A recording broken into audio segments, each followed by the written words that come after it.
Hello guys, mao ni Binleo Dam, Ubay, Bohol. Dami pa talagang dapat i-develop or ma-explore dito sa Bohol. Itong lugar na ito, pwede itong i-develop, gawing pasyalan o may kainan man lang dito or cafeteria. Limited lang kasi sa idea sa mga tao dito. Besides, wala ring willing gumastos. Ang LGU ayaw nilang i-develop kasi nga limited ang idea, ayaw maglabas ng pera kung mayroon man.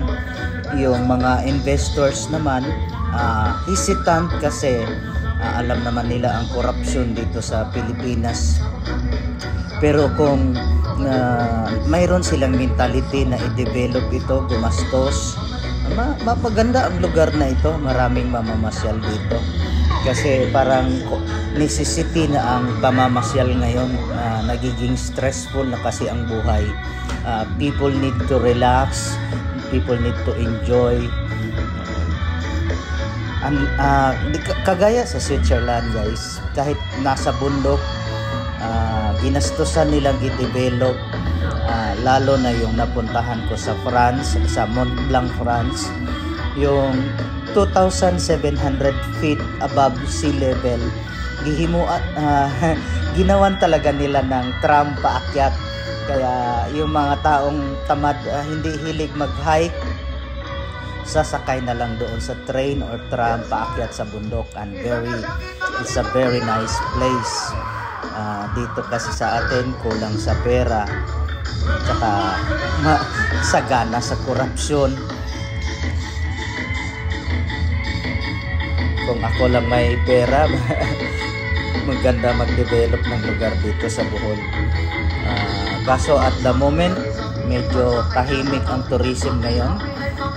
Yung Tarsier kahapon nilalangaw na. Ang Chocolate Hills, kakaunti din ang tao. Nagpapakita lang yan na mismanagement. At saka ang mga turista naman, nalalaman din nila at naririnig nila kung anong nangyayari dito sa Pilipinas. Imbes na Asenso Bohol, ang nangyayari ngayon, Agwanta Bohol. Hindi na Asenso pa more, Agwanta pa more. Anyway, thanks for watching guys. I hope to see you in my next video.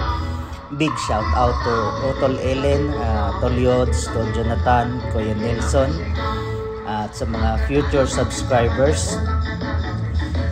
Mauni ang tower. Ito yung tower na makikita sa Binleo Dam. It was 1,700 meters mula sa aking pwesto.